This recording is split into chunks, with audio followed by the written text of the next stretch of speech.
அஸ்ஸலாமு அலைக்கும் வரஹ்மத்துல்லாஹி வபரகாத்துஹு. அன்பார்ந்த சகோதர சகோதரிகளே, சென்னை கோயம்பேட்டில் உள்ள ரவிக்குமார் என்பவர் ஒரு கேள்வியை கேட்கிறார். இறைவன் இருக்கிறானா, அதை நாங்கள் எப்படி நம்புவது? மாற்று மத சகோதரர்கள் இந்த கேள்வியை கேட்கிறாங்க. இறைவன் இருக்கிறானா, இறைவனை பார்த்தீர்களா, இறைவன் இருந்தால் அவன் தன்னுடைய முகத்தை காட்ட வேண்டியதானே, இறைவன் எங்கு இருக்கிறான் அப்படின்னு நிறைய கேள்விகள்லாம் கேட்குறாங்க. இஸ்லாமிய மார்க்கத்தின் அடிப்படையில் இதை பதில் சொல்வதாக இருந்தால், இறைவன் இல்லாமல் இந்த உலகம் இல்லை என்று திருக்குர்ஆன் சொல்லுகிறது. இறைவன் இந்த உலகத்தை படைத்திருக்கிறான், மனித சமுதாயத்தை படைத்திருக்கிறான், இந்த உலகம் இயங்குவதை இறைவனை கொண்டுதான் அப்படின்னு இஸ்லாமிய நம்பிக்கையினுடைய அடிப்படையாகும்.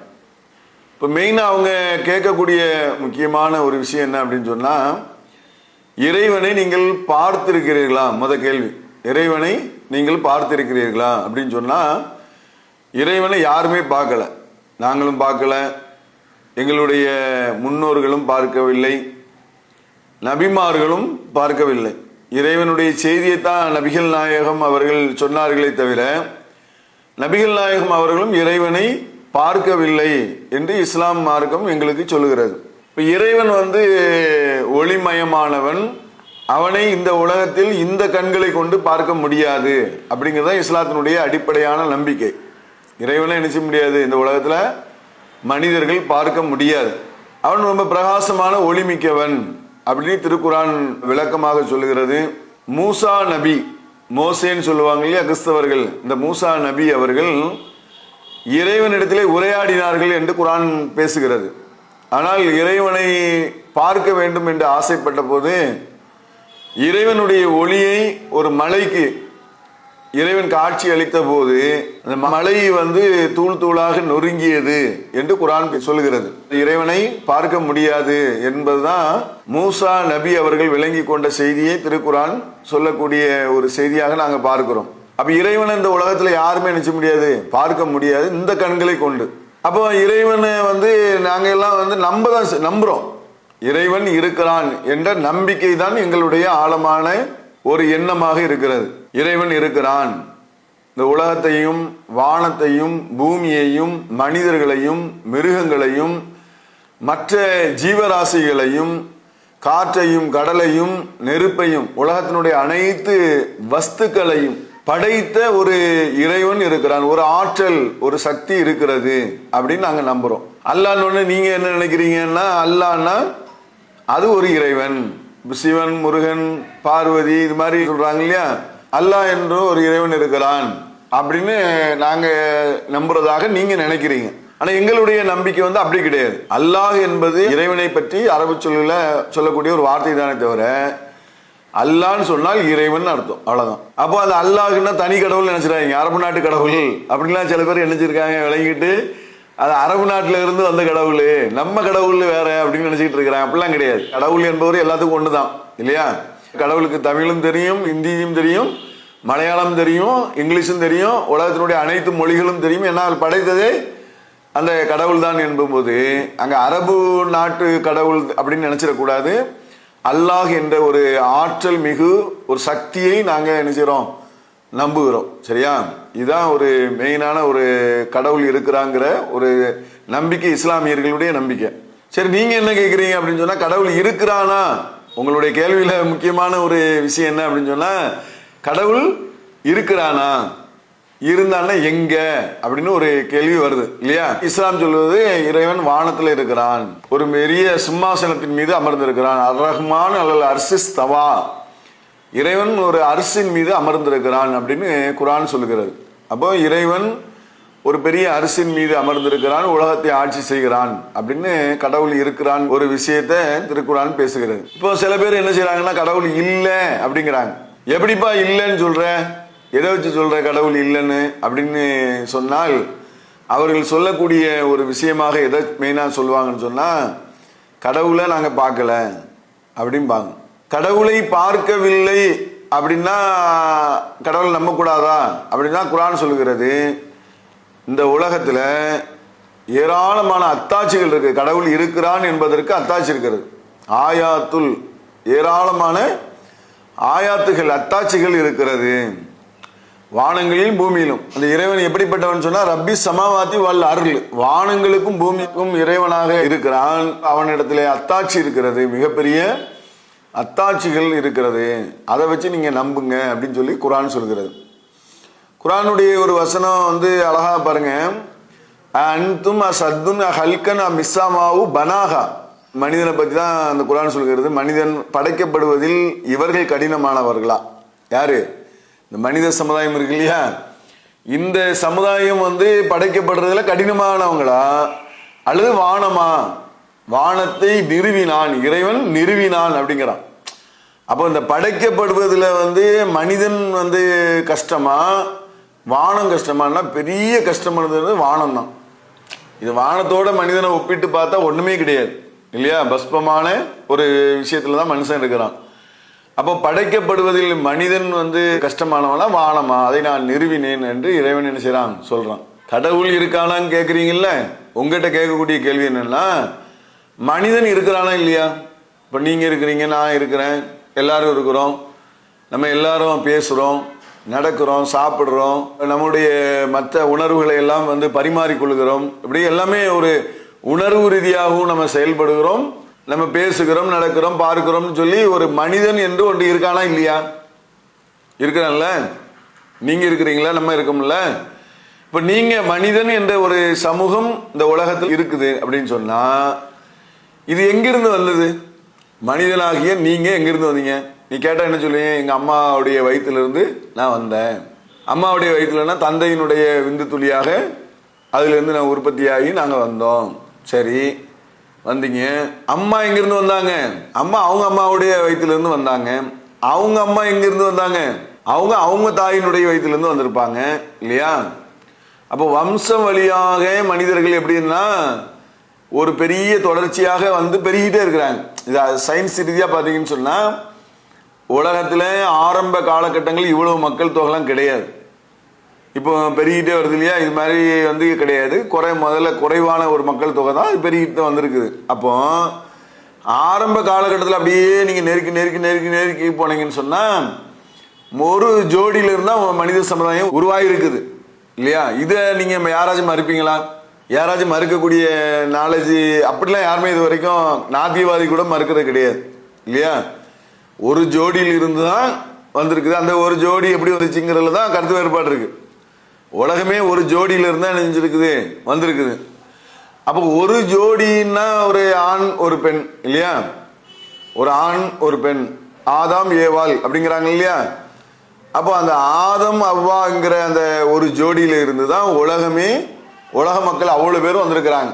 இப்போ உங்களுடைய மூதாதையர், உங்களுடைய பாட்டி தாத்தா யாருன்னா ஆதம் அவ்வா தான் இல்லையா? அவங்கள இருந்துதான் நம்ம நீங்களும் வந்திருக்கீங்க, நம்மளும் வந்திருக்கிறோம். அது ரொம்ப பெரிய உறவுகளானால பிரிஞ்சு நிறைய பேர் நினைஞ்சிட்டாங்க, வந்துட்டாங்க. இப்ப என்ன அப்படின்னு சொன்னா, ஆதம் அவ்வா, ஆதாம் ஏவாள் இருக்காங்க இல்லையா? இவங்களை படைச்சது யாரு? இவங்க எங்கிருந்து வந்தாங்க? இது ஒரு கேள்வி இருக்கா? சரி, இவங்க வந்தாங்களே, இவங்களுக்கு அறிவு நாலேஜ் எங்கிருந்து வந்தது? ஆடு மாடு கழுதை குதிரை யானை இது மாதிரிலாம் இருக்குல்ல, அதுக்கெல்லாம் அறிவு நாலேஜுங்கிறது ஒரு குறிப்பிட்ட எல்லைக்கு உட்பட்டது. அதை தான் பிரிக்கிறாங்க. 5 அறிவு 6 அறிவு, 1ஆம் அறிவு 2ஆம் அறிவுலாம் பிரிக்கிறாங்கல்ல. இப்போ இந்த மனித சமுதாயத்தை பற்றிய ஒரு சிந்தனை நீங்க சிந்திச்சு பாருங்க. அப்ப அந்த மனிதர் ஆதம் என்ற ஒரு மனிதர்ல இருந்து வந்தாலும், அந்த ஒரு ஜோடியிலிருந்து வந்தாலும் அவங்களுக்கு அறிவும் நாலேஜும் அப்படியே இன்னைக்கு உற்பத்தி ஆகக்கூடிய எல்லா பொருட்களுடைய அறிவும் ஆதமுடைய அந்த இதுல தான் வருது இல்லையா? காரு பஸ் பங்களா அது இதுன்னு என்னென்ன நம்ம இன்றைக்கு கட்டமைக்கிறோமோ அனைத்து கட்டமைப்பினுடைய சிந்தனை ஆதம்ல இருந்து தான் உருவானது இல்லையா? இப்ப ஆதம் எங்கிருந்து வந்தார்? அவருடைய படைப்பு எங்க அப்படின்னா, அதுக்கு நாத்திகவாதிகள்கிட்ட பதில் இல்லை. ஆதம் அது தன்னால வந்துட்டாங்கன்னு சொல்ல முடியுமா? உலகம் தன்னால உருவாயிடுச்சுன்னு சொல்ல முடியுமா? இந்த உலகம் எப்படி வந்துச்சு? சூரியன் எப்படி வந்துச்சு? சந்திரன் எப்படி வந்துச்சு? பூமி எப்படி வந்துச்சு? தாவரங்கள் எப்படி வந்துச்சு? இந்த கட்டமைப்புகள்லாம் எப்படி வந்தது? உலகத்தில் ஏராளமான கட்டமைப்புகள் இருக்குது. இந்த கட்டமைப்புகள் திட்ட அமைப்புகளை எல்லாம் எப்படி வந்தது? எப்படி இந்த பூமிக்கு கிடைத்தது? அது கிடைக்க என்ன ஒரு வழிமுறை இருந்தது? அப்ப எதன் மூலியமாக இது கிடைத்தது அப்படின்னு பார்த்தா, இப்போ ஒரு சாரார் என்ன சொல்றாங்கன்னா தன்னால் வந்தது அப்படிங்கிறாங்க. இதான் சிந்தனையினுடைய பாயிண்ட். நல்லா விளங்கிக்காங்க. நாத்திகவாதிகளுக்கும் கடவுள் இல்லைங்கிறவங்களுக்கும் இறை மறுப்பாளர்களுக்கும் சொல்லக்கூடிய ஒரு சிந்தனையினுடைய பாயிண்ட் என்ன அப்படின்னு சொன்னா, எல்லாமே தன்னால் வந்தது. சூரியன் தன்னால் வந்தது, பூமி தன்னால் வந்தது, நட்சத்திரங்கள் தன்னால் வந்தது, நிலா தன்னால வந்தது, மனிதர்கள் தன்னால வந்துட்டாங்க, தானாகவே வந்து விட்டது அப்படின்னு சொல்றவங்க தான் நாத்திகவாதிகளாக இருக்கிறாங்க, கடவுள் மறுப்பாளர்களாக இருக்கிறாங்க. தானா ஒரு பொருள் வர முடியுமா? எல்லா இந்த உலகத்தில் நீங்க உருவாக்கின எல்லா பொருளுக்கும் ஒரு திட்டமிடுதல் இருக்கு இல்லையா? நீங்க எந்த பொருளா இருந்தாலும் சரி, ஒரு கடையா இருந்தாலும் சரி, ஒரு வியாபார ஸ்தலமாக இருந்தாலும் சரி, ஒரு கம்பெனியாக இருந்தாலும் சரி, ஒரு பொருளாக இருந்தாலும் சரி, எல்லாமே திட்டமிட்டு, செல்போன் முதற்கொண்டு திட்டமிட்டு என்ன செய்யறான், வடிவமைச்சு அதை என்ன செய்யறான்னா இப்படிதான் இருக்கணும் அப்படின்னு வடிவமைக்கிறான் இல்லையா? இந்த வடிவமைப்பு எப்படி இருக்குன்னு சொன்னா ஒரு திட்டமிட்ட வடிவமைப்பா அழகாக அற்புதமாக இருக்கிறது. ஒரு தன்னால ஒரு பொருள் திட்டமிட்டுலாம் என்ன செய்யாது, வடிவமைக்க முடியாது. தன்னாலேயே சூரியனிலிருந்து நிலா, அந்த திட்டமிடுதல், நீர் ஆவியாகி மேகமாகி மழை பொழிந்து இந்த சங்கிலி தொடர்கள்லாம் எப்படி வந்தது? அது அதுவா வந்துடுச்சு அப்படின்னு சொல்ல முடியுமா? அதுவா எதுவுமே வராது. ரூபா நோட்டுகள் அதுவா வந்து விட்டது, செல்போன்கள் அது அதுவா வந்து விட்டது, அதே மாதிரி கார் அது அதுவா வந்து விட்டது, ட்ரெயின் அது அதுவா வந்து விட்டது, ஃப்ளைட்டு அது அதுவா வந்து விட்டதுன்னு ஒரு காட்டுவாசி நாட்டில் நடக்கிற விஷயத்தெல்லாம் பார்த்துட்டு ஒரு அமேசான் காட்டில் இருந்து ஒருத்தர் வரான். அவனுக்கு லேப்டாப் பார்த்தாலே பயந்து ஓடிடுவான்ல, கண்ணாடியை பார்த்து ஓடுறவங்களாம் இருக்கிறான் இல்லையா? இந்த கண்ணாடி அதுவா வந்து விட்டது அப்படின்னு அந்த அறிவீனமான ஒரு சிந்தனை காட்டுவாசிகளுக்கு பார்க்கும்போது இந்த நாட்டில் உள்ள எதை பார்த்தாலும் அப்படிதான் நினைப்பாங்க. இதுக்கு ஒரு கண்ணாடியினுடைய கண்டுபிடிப்பு என்ன, ஒரு நட்டினுடைய கண்டுபிடிப்பு என்ன, ஒரு கேமராவுடைய கண்டுபிடிப்பு என்ன, ஒரு டிவியினுடைய கண்டுபிடிப்பு என்ன, ஒரு செல்போனுடைய கண்டுபிடிப்பு என்ன, அதற்கு பின்னணியில் யார் இருக்கிறான், ஒரு கூகுள் அது இதுன்னு எத்தனையோ இணையதளம் இருக்கு, அந்த இணையதளத்தினுடைய கண்டுபிடிப்பு என்ன, அதுக்கு பின்னணியில் யார் இருக்கா. இதை ஒரு காட்டுவாசியும் பார்க்குறான், ஒரு நாட்டுவாசியும் பார்க்குறான். அதாவது காட்டுவாசிங்கிறது நாலேஜே இல்லாத ஒரு ஆள் ஒரு பொருளை பார்க்கும்போது என்ன சொல்லுவான்னு சொன்னால், இது தன்னால் எப்படி தன்னால் வந்துடுச்சு அப்படிமா, அவனுக்கு என்ன அதிசயமாக இருக்கும், இது எப்படி வந்துச்சுன்னு தெரிலம்மா. ஆனால் மக்களோட பழகி அந்த விவரங்களை தெரிஞ்சவங்க என்ன செய்வாங்கன்னு சொன்னால், இதனுடைய பின்னணி தெரியும், ஒன்றை உருவாக்குறாங்கன்னு தெரியும், அதில் நாலேஜ் ஆனவங்க யார் உருவாக்குனாங்கிற வரைக்கும் எல்லாமே டீட்டெயிலாக தெரிஞ்சு வச்சுருப்பாங்க இல்லையா? அப்போ எது அறிவுடைமை, எது அறிவாளியான ஒரு சிந்தனை அப்படின்னு சொன்னால், ஒரு பொருளினுடைய பின்னணியில் யாரோ ஒருத்தர் இருக்கிறா அப்படின்னு நினைக்கிறது தான் அறிவாளியான சிந்தனை. அதுதான் திருக்குரான் சொல்லுகிறது.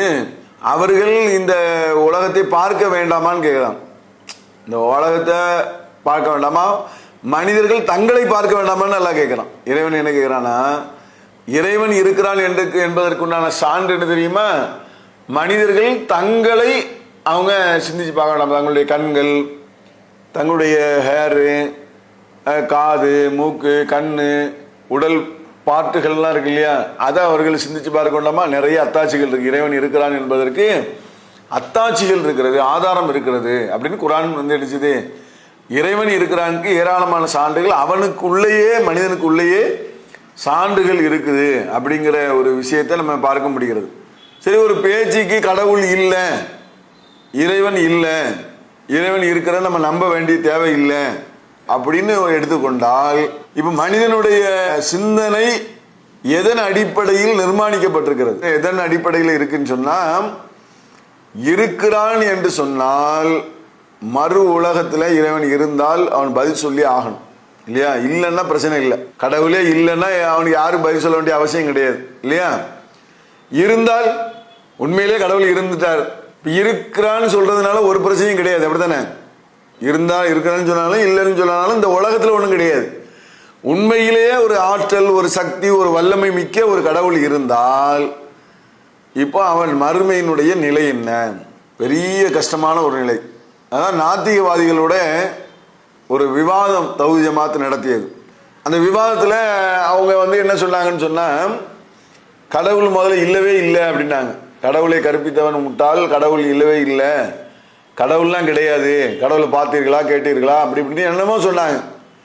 நம்ம சில ஆதாரங்களை, உலகம் எப்படி இயங்குது, எப்படி உலகத்தினுடைய அமைப்பு எப்படி இருக்கிறது, எப்படி இந்த உலகம் இயங்கி கொண்டிருக்கிறது, இறைவன் இருக்கிறானுக்கு என்னென்ன சான்றுகள்லாம் இருக்கிறது எல்லாத்தையும் எடுத்து சொன்ன பிறகு கடைசி அவங்க அந்த விவாதத்திலேயே அவங்க சொன்ன ஒரு விஷயம்னா, கடவுள் இல்லவே இல்லைன்னு சொன்னவங்க கடவுள் இருக்கிறான் என்றும் சொல்ல மாட்டோம், இல்லை என்றும் சொல்ல மாட்டோம்னு நிலைக்கு வந்துட்டாங்க. அதுதான் அந்த விவாதத்தில் கிடைச்ச ஒரு மிகப்பெரிய ஒரு வெற்றி, சத்திய கொள்கைக்கு கிடைச்ச மிகப்பெரிய வெற்றி. கடவுள் இல்லை என்றும் சொல்ல மாட்டோம், இருக்கிறான் என்றும் சொல்ல மாட்டோம் அப்படின்னாங்க. அப்ப இல்லை என்றும் சொல்லி இருந்தாலே இப்போ இல்லை என்று சொல்ல மாட்டோம், இருக்கிறான் என்று சொல்ல மாட்டோம், நடுநிலை அப்படிங்கிற நிலைக்கு அவங்க என்ன செய்றாங்க, வர்றாங்க. இஸ்லாம் என்ன சொல்லுதுன்னா, எப்பா அதுக்கு இப்பதான்ப்பா நம்பிக்கை. நம்பிக்கை என்ன, இருக்கிறான் என்று நாம நம்பணும். இறைவனை பார்க்கல, அவ்வளவுதான். இறைவனை நாம் பார்க்கவில்லை, இறைவனை எந்த யாருமே பார்க்கல இல்லையா. அத்தாட்சிகளை பார்க்கிறோம்ல, ஆதாரங்களை பார்க்கிறோம்ல, ஆதாரங்களை பார்த்துட்டு இப்போ வந்து ஜனாதிபதிகிட்ட இருந்து இல்ல பிரதமர்கிட்ட இருந்து இல்ல வந்து தூதுவர்கிட்ட இருந்து ஒரு கடிதம் வருது, கடிதத்தை தான் பார்க்கிறோம். அந்த கடிதத்தை பார்த்தோடனே நமக்கு தெரியுது இது வந்து ஜனாதிபதிகிட்ட இருந்து வந்த கடிதம், ஜனாதிபதி கவர்மெண்ட்ல இருந்து வெளியிட்டு இருக்கிறாங்க. உடனே இதுக்குள்ளேயே கவர்மெண்ட் இருக்கும், இந்த கடிதத்துக்குள்ளேயே கவர்மெண்ட் இருக்கும். யோசிச்சு பாருங்க. அதை நம்புறதுதானே நம்மளுடைய அறிவுடைமை. அப்போ இறைவன் இந்த உலகத்தினுடைய எல்லா ஆதாரங்களையும் வச்சுட்டு நான் இருக்கிறேன்னு சொல்லும் போது அதில் நம்புறாம இருக்கிறது வந்து தான் வந்து நம்முடைய சிந்தனையினுடைய பலகீனம். இதே மாதிரி மனிதர்கள் எல்லா விஷயத்தையும் அப்படி கேட்க மாட்டாங்க. அப்போ அதை முதல்ல நம்ம கவனத்தில் வைக்கணும். உலகத்தில் எல்லா விஷயங்கள்லையும் மனிதன் வந்து என்ன செய்யறான், நம்ப தான் செய்யறான், ஒரு ஆதாரத்தை வச்சு நம்புறான். அப்ப எல்லாருமே எல்லா விஷயங்களையுமே என்ன செய்யறாங்க, பின்னணியில் உள்ள ஆதாரங்களை வைத்துதான் மனிதர்கள் என்ன செய்யறாங்க, நம்புறாங்க. இறைவனுடைய விஷயத்திலேயே அது மாதிரி பின்னணியில ஆதாரங்கள் இருக்கா இல்லையா. சயின்ஸ் என்ன தெரியுமா சொல்லுது, இந்த உலகம் வந்து ஆரம்பத்துல ஒரு பொருளில் இருந்து தான் பிரிஞ்சு வந்தது அப்படின்னு சொல்றேன். ஒன்னுல இருந்து தான் பிரிஞ்சு, வானம் பூமி அனைத்தும் ஒன்னா இருந்து அதுல இருந்து தான் பிரிஞ்சு ஒரு பெருவெடிப்பு கொள்கை, அதுதான் பிக் பேங் தியரி, பெருவெடிப்பு கொள்கை. நீங்க இணையதளத்தில் வேணாலும் போய் தேடி பாருங்க. அப்போ ஒரு பொருளில் இருந்தா வெடிச்சு செதறி இப்படியெல்லாம் உருவாயிருக்கு. அந்த ஒரு பொருள் எங்கிருந்து வந்தது, ஒரு பொருள் இருந்தானுங்க வெடிச்சு செதறி எல்லாம் வந்துச்சு. அந்த ஒரு பொருள் எங்கிருந்து வந்து அது யார் உற்பத்தி பண்ணா, அது எப்படி தன்னாலே வந்துடுச்சா, தன்னாலே வெடிச்சு செதறிச்சா, தன்னாலே மனிதர்கள் வந்துட்டாங்களா, தன்னாலே மிருகங்கள் வந்துடுச்சா. அப்ப அந்த நாலேஜ் அங்க எங்க எப்படி எங்க இருந்து உற்பத்தி ஆச்சு. ஒரு பொருளை ஏற்றுக்கொள்ளக்கூடிய ஒரு மனிதன் அந்த பொருளுக்கு பின்னணியில உள்ள ஆற்றலை ஏற்றுக்கிட மாட்டேங்க பாருங்க. அதுதான் முக்கியமான ஒரு விஷயம். ஒரு பொருள் அதனுடைய பவரை வச்சு அதனுடைய பின்னாடி ஆற்றலை என்ன செய்ய முடியும், கண்டுபிடிக்க முடியும் இல்லையா. ஒரு ரிமோட்னு சொன்னா இதற்கு பின்னணியில உள்ள ஆற்றல் உள்ள கண்டுபிடிச்ச ஒருத்தர் இருக்கிறான் இல்லையா. அப்ப இதற்கு பின்னணியில உள்ள ஒரு ஆற்றல் மிக்க ஒரு மனிதனை என்ன செய்ய முடியும், உணர முடியும். செல்போன் இருக்கு, இதுக்கு பின்னணியில யார் இருக்கிறா, இதை கண்டுபிடிச்சது யார் இருக்கா. அப்ப அந்த செல்போனை கண்டுபிடிச்சதனுடைய அறிவு ஆற்றல் எல்லாம் இவ்வளவு நம்மளை மாதிரி சாதாரணமாக ஒரு மனிதராக இல்லாம நல்ல திறமை வாய்ந்த ஒரு ஆற்றல் மிகு மனிதராக தான் இந்த செல்போனை கண்டுபிடிச்சிருக்க முடியும் இல்லையா. ஒரு சைக்கிள்களில் ஒரு பஞ்சர் ஓட்டுறவன் வந்து இந்த செல்போனை கண்டுபிடிச்சிருக்க முடியாது. அப்போ செல்போனை கண்டுபிடிக்கிற அளவுக்கு அவனுடைய மூளை அறிவும் வேலை செஞ்சிருக்குது. அதான் இவ்வளவு ஒர்க்கு இதுல நடக்குது அப்படின்னு உணர்றாம்ல. அப்ப இதுக்கு இந்த செல்போனுக்கு இவ்வளவுக்குள்ள உணரக்கூடியவன், வானம் சிறப்பா செயல்படுது, பூமி ரொம்ப அற்புதமா செயல்படுது, கடல் ஒரு பெரிய கட்டமைப்புல இருக்கிறது, மரங்கள் அது அழகான முறையில படர்ந்து விரிந்து அது மாதிரியான ஒரு பெரிய ஒரு சோலைகளாக இருக்கிறது, ஏராளமான உயிரினங்கள் உலகத்துல வாழுது, ஏராளமான மனிதர்கள் உலகத்துல வாழ்ந்து கொண்டிருக்கிறாங்க. மரணம் பிறப்பு இப்படி மாறி மாறி மனுஷனுடைய அந்த வாழ்க்கையினுடைய தத்துவங்கள் ரொம்ப அற்புதமா இருக்குது. இது எல்லாமே தன்னால வந்துடுச்சுங்க. அது மாதிரி வந்து கார் தன்னால வந்துடுச்சு, பைக்கு தன்னால வந்துடுச்சு அப்படின்னு சொல்ற மாதிரி இருக்கு. யோசிச்சு பாருங்க. அதுவும் இதுவும் ஒண்ணா அப்படி சொல்ல முடியுமா? காரையும் பைக்கையும் தன்னால வந்துடுச்சு, ஃப்ளைட்டு தன்னால வந்துடுச்சுன்னு சொன்னா அறிவு இல்லையாப்பா, கொஞ்சம் யோசிச்சு பாரு, அது எப்படிப்பா தன்னால வரும், இவ்வளவு அற்புதமா பறக்குது அப்படின்னா. ஆமாம்மா ஆமா கரெக்டு தான், ஒருத்தர் யாரோ கண்டுபிடிச்சிருக்கிறான். இவ்வளவு அற்புதமா உலகம் இயங்குதுன்னு சொன்னா அது தன்னால வந்துடுச்சு. எது பகுத்தறியும், எது வந்து அறிவுடைமை, எது அறிவினுடைய பலகீனம்? யோசிச்சு பாருங்க. கடவுள்னா சில பேர் என்ன நினைச்சுக்கிட்டு இருக்காங்கன்னா, கடவுள்னா நம்மளை மாதிரி கை, நம்மளை மாதிரி கால், நம்மளை மாதிரி மூக்கு, அதில் கடவுளுக்கு கொம்பு, கடவுளுக்கு 10 தலை 15 தலை கடவுளுக்கு வயிறு அது இதுன்னு போட்டு கடவுளுக்கு இல்லற வாழ்க்கை, கடவுளுக்கு சந்ததிகள், கடவுள்னா அப்படி நினைக்கிறதுனால தான் கடவுள் இல்லைங்கிறாங்க நிறைய பேர். நல்லா விளங்கிக்காங்க. நிறைய பேர் என்ன செய்யணும், கடவுளை எப்படி நினைக்கிறாங்கன்னா மனுஷனை விட ரொம்ப கேவலமா நினைக்கிறவங்களாம் இருக்கிறாங்க. மனுஷனோட குஷ்புவெல்லாம் கடவுளுங்கிற அளவுக்குலாம் இருக்குன்னா பாத்துக்காங்களேன். எவ்வளோ மனிதனுடைய பலகீனம் பாருங்க. அவனுடைய சந்ததி தானே கடவுளுமா. ஒருத்தன் கோயில் கட்டுறான் குஷ்புவுக்கு, அவனுடைய சந்ததி கிரிக்கெட் வீரனுக்கு என்ன செய்யறான், கோயில் கட்டுறான், அவனுடைய சந்ததி யாரு கடவுளும்பாங்க, குஷ்புவையும் கிரிக்கெட் வீரனையும் தான் கட்டுவான். நீங்க நடிகைங்க அப்படின்னு சொல்லுவோமா இல்லையா? அப்போ மனிதனுடைய சிந்தனை கடவுளை பத்தி எப்படி இருக்குன்னு சொன்னா, அவன் எதெல்லாம் விரும்புறானோ அதெல்லாம் கடவுள் நினைச்சிருக்கிறான். சரியா? அது கடவுள் இல்லை. நடிகர்களையும் நடிகைகளையும் யார் யாரெல்லாம் விரும்பக்கூடிய ஆட்களையெல்லாம், பெத்த பிள்ளையும் தாயையும் தகப்பனையும் இவங்களையெல்லாம் கடவுள் மாதிரி நினைச்சுக்கிட்டு இவன் தான் பாக்குறான். தாய் தகப்பன் நீங்க கடவுள்னு சொல்றாங்க. தாய் தகப்பனா சூரியனை படைச்சாங்க, அதனால கடவுள் இல்லைங்கிறான். தாய் தகப்பனும் கடவுள் இல்லை. இவங்க சொல்லக்கூடிய இந்த கடவுளுடைய இலக்கணத்துக்கு அவங்க வச்சிருக்கக்கூடிய அந்த டெஃபினேஷன் இருக்குல்ல, இது தவறானது. இஸ்லாம் அப்படி சொல்லல. இறைவன் மிக ஆற்றல் உடையவன். எந்த அளவுக்கு சொன்னா குன் ஃபயகுன், ஆகு என்று சொன்னால் உடனே அது ஆகிவிடும். கடவுளுடைய ஆற்றல்ங்கிறது உலகத்திலேயே வல்லமை மிக்கது. அப்ப கடவுளுடைய ஆற்றலுக்கு நிகராக உலகத்துல எதுவுமே கிடையாது. தாயையும் தந்தையும் பிள்ளைகளையும் மரங்களையும் செடிகளையும் கொடிகளையும் கொண்டு போய் கடவுளோட ஒப்பிடுறதும், கடவுளுக்கு இல்லற வாழ்க்கை மாதிரி கற்பனை பண்றதும், கடவுளுக்கு பிள்ளைகள் சந்ததிகள் இருக்கிற மாதிரி கற்பனை பண்றதும், இது மாதிரியான எண்ணங்களினாலதான் கடவுள் மறுப்பாளர்கள் உருவாகிறாங்களே தவிர, ஒரு ஆற்றல் ஒரு சக்தி இருக்குங்கிறது அறிவுடைமை தான், அது தெளிவுடைமை தான். இறுதியாக என்ன அப்படின்னு சொன்னா, குர்ஆன்ல ஒரு வசனத்துல என்ன சொல்லப்படுதுன்னா, ஒரு மனிதனுக்கு துன்பம் ஏற்பட்டு வருது, கடுமையான துன்பம் ஏற்படுது. கடல்ல பயணம் பண்ணிட்டு இருக்கான். அப்படி பயணம் பண்ணிட்டு இருக்கும்போது ஒரு பெரிய அலை அவனை அடிச்சு அப்படி நொறுக்கி கொண்டு போய் வெளில போடுற மாதிரி பயங்கரமான துன்பம் வருது. மரண தருவாய் வரக்கூடிய நேரத்துல மனிதர்கள் என்ன செய்யறாங்கன்னா, அப்ப நேரத்துல கடவுளே என்ன காப்பாத்து அப்படின்னு சொல்லி கேட்கிறான். எல்லா மனிதனும் கேட்பான். அது நாத்திகவாதி முதற்கொண்டு எல்லாரும். நாத்திகவாதியும் பெரியாரே காப்பாத்து, அவரே காப்பாத்து, இவரே காப்பாத்தலாம் சொல்ல மாட்டாங்க. சரியா? பெரியாராவே இருந்தாலும் அவரு என்ன செய்வாரு, கடவுளே காப்பாத்துன்னு சொல்லுவாரு. சரியா? அப்போ கடவுளே என்ன காப்பாத்துன்னு துன்பம் வரும் நேரத்துல எல்லாரும் சொல்லுவான். இதை குர்ஆன் சொல்லுது. துன்பம் வரும் நேரத்துல நீ கடவுளே என்ன காப்பாத்துன்னு நீ சொல்ற பாரு, அவரை காப்பாத்தி வெளியே அனுப்பின உடனே அவர்கள் கடவுளுக்கு இணை கற்பித்து விடுகிறார்கள். வேற ஆட்களை போய் கடவுளுங்கிறாங்க. முதல்ல துன்பம் வரும்போது கடவுளானே உண்மையான கடவுள் கூப்பிடுறான். எல்லா மக்களும் யாரா இருந்தாலும் சரி, அந்த நேரத்தில் ஒரு துன்பம் ஏற்படும் போது சொல்லுவாங்க. நீங்களே நல்லா கவனிச்சு பாருங்க. பயங்கரமா ஒருத்தன் பாதிக்கப்பட்டிருக்கான்னு வைங்க, அவன் சொல்லுவான், இவ்வளவு பாதிப்பை ஏற்படுத்துறல மேல ஒருத்தன் பார்த்துக்கிட்டு இருக்கான். யாரு இன்னும் ஆட்டம் போடுற, மேல ஒருத்தன் பார்த்துக்கிட்டு இருக்கான். ரெண்டு வீட்டுக்கு மத்தியில் சண்டை ஆயிரும். ஒரு வீட்டில் ரொம்ப பலகீனமா இருக்கிறாங்கன்னு வைங்க, எல்லாம் அவன் பயங்கரமா அருவான்னு வெட்டி அந்த மாதிரி கடவுளே பாரு அப்படிம்பான். இல்லைன்னா மேல ஒருத்தன் பார்த்துக்கிட்டு இருக்கான் அப்படிம்பான். மனசாட்சிக்கு பயந்து கேட்பான். இதைத்தான் இஸ்லாம் சொல்லுது. அவனுக்கு ஒரு துன்பம் ஏற்படும் போது வானத்தை நோக்கி கடவுளை நோக்கி அழைக்கிறான். துன்பம் நீங்க பிறகு என்ன செய்யறான், வேற ஆளை போய் வணங்குறான் அப்படின்னு சொல்லக்கூடிய ஒரு விஷயத்தை பார்க்கிறோம். அப்ப அந்த அடிப்படையில எல்லாருடைய உள்ளத்திலையும் ஆள் மனதுல ஒரு ஆற்றல் இருக்குன்னு தான் என்ன செய்றாங்க, எல்லாருமே உணர்றாங்க. ஆனா அவங்களுடைய அந்த பிறப்பு வளர்ப்பு, தாய் தந்தையர்கள் எதை சொல்லி கொடுக்காங்களோ அதுக்கு தகுந்த மாதிரி வளருவாங்க இல்லையா? தாய் தந்தையர் கடவுள் இல்லை அப்படின்னு சொன்னா கடவுள் இல்லைன்னு வளருவாங்க. கடவுள் இருக்குன்னு சொன்னா அது மாதிரி வளருவாங்க. அதே நபிகள் நாயகம் சொன்னாங்க, ஒவ்வொரு குழந்தையும் கடவுள் உண்டுன்னு நினைச்சு தான் வளர்றாங்க, இஸ்லாமிய மார்க்கத்துல தான் வளர்றாங்க.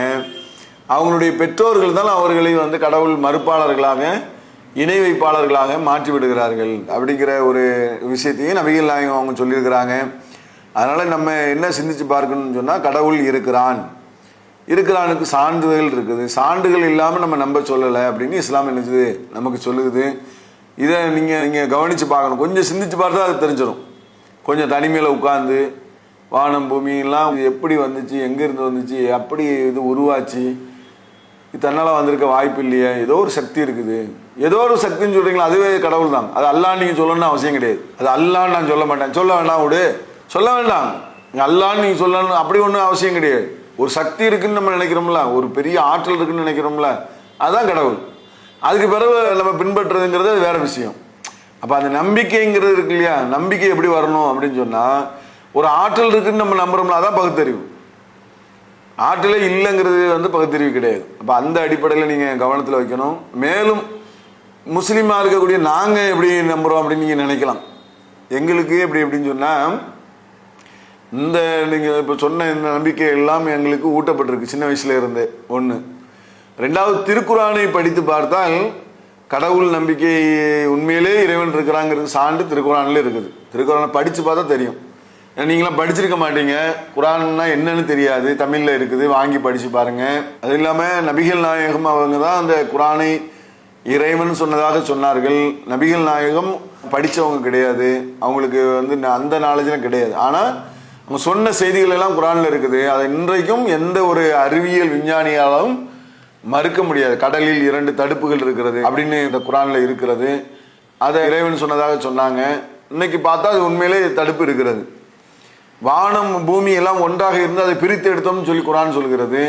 நம்ம முதல்ல சொன்னோம்ல, அப்போ அந்த பெருவெடிப்பு குழு இருக்குல்ல, பிக் பேங் தேரி இருக்கு இல்லையா, இந்த தேரியை வந்து இப்போ கண்டுபிடிச்சிருக்கிறான். 1450 ஆண்டுகளுக்கு முன்னால நபிகள் நாயகம் இதை சொல்றாங்கன்னு சொன்னா, நபிகள் நாயகம் போய் ஆராய்ச்சி பண்ணி ஆய்வு பண்ணி சொன்னாங்களா? அந்த சயின்ஸ் வந்து உலகத்தில் யாருமே கண்டுபிடிக்காத சயின்ஸ். ஏன்னா அவங்கள்ட்ட கருவிகள் இல்லாமல் சொன்னாங்கல்ல. அப்போ பெரிய விஞ்ஞானி என்று நபிகள் நாயகத்தை ஏற்றுக்கொள்ளக்கூடிய ஒரு நிலையில் தான் அந்த நாத்திகவாதிகள்லாம் இருந்து ஆகணும். வேறு வழியே கிடையாது. ஏன்னா அவங்க விஞ்ஞான கருத்துக்களை மறுக்க முடியாது. அப்போ அந்த பெரிய விஞ்ஞானி தான் சொல்றாரு ஒரு கடவுள் இருக்காரு. நல்லா விளங்கிக்காங்க. பெரிய விஞ்ஞானின்னு நபிகள் நாயகத்தை உலகத்தில் நம்பர் 1 விஞ்ஞானின்னா அது நபிகள் நாயகம் தான், வேற யாரும் கிடையாது. அதுக்கு பிறகு தான். ஏன்னா எல்லாரும் சாதனங்களை வைத்து கண்டுபிடித்தார்கள். நபிகள் நாயகம் எந்த சாதனத்தையும் வைத்து அதை கண்டுபிடிச்சு சொல்லலை, இறைவன் சொல்வதாக சொன்னாங்க. சாதனத்தை வைத்து பின்னால் பல 100 ஆண்டுகளுக்கு பிறகு கண்டுபிடிச்ச கண்டுபிடிப்புகளை முன்னாடி ஒப்பிட்டு பார்த்தா 1000 ஆண்டுகளுக்கு பின்னாடி ஒன்றை கண்டுபிடிக்கிறான். 1000 ஆண்டுகளுக்கு முன்னாலேயே குரான்ல இருக்குது. அப்போ அது நபிகள் நாயகத்தின் மிகப்பெரிய விஞ்ஞானி, உலகத்தில் நம்பர் 1 விஞ்ஞானி தானே. அப்படி ஏராளமான விஞ்ஞான கருத்துக்கள் இருக்கிறது. அந்த நபிகள் நாயகம் சொன்னதாகத்தான் குரான்ல இருக்கிறது. என்ன அப்படின்னு சொன்னா, கடவுள் ஒரு ஆற்றல், ஒரு சக்தி, ஒரு வல்லமை, ஒரு மிகப்பெரிய பவர்ஃபுல்லான ஒரு மிகப்பெரிய ஒரு ஆற்றல் மிகு ஒரு இறைவன் இருக்கிறான் அப்படின்னு சொன்னது நபிகள் நாயகம் தான். அப்போ இந்த விஞ்ஞான கருத்தை ஏற்றுக்கிறது இதுவும் அந்த வெளிப்பாடு தான், அதனுடைய தன்மை தான் அப்படின்னு விளங்குனா அப்போ அதை புரியும் போது கரெக்டாக புரியும். அப்போ குரானை நீங்கள் படித்து பாருங்க, இறைவன் இருக்கிறான் என்பதற்கு ஏராளமான சான்றுகள் குரானில் இருக்கிறது. நபிகள் நாயகத்தினுடைய போதனைகளில் பார்த்தாலும் தெரியும். அப்போ அந்த அடிப்படையில் இறைவன் இருக்கிறான்னு நாங்கள் என்ன செய்கிறோம், நம்புகிறோம். இறைவன் மறு உலகத்தில் காட்சியளிப்பான். இறைவன் மறு உலகத்தில் சொர்க்கம் நரகம் என்ற ஒரு தண்டனையும் ஒரு பரிசும் தர இருக்கிறான். இந்த உலகத்தில் சீராக செயல்படக்கூடியவர்களுக்கு சொர்க்கமும், சீரட்டு செயல்படக்கூடியவர்களுக்கு நரகம் என்ற ஒரு தண்டனையும் இருக்கிறது என்று நாங்கள் நம்புகிறோம். இதுதான் இறைவனை பற்றி இஸ்லாம் சொல்லக்கூடிய ஒரு விளக்கம். அல்லாஹு அக்பர், அல்லாஹு அக்பர்.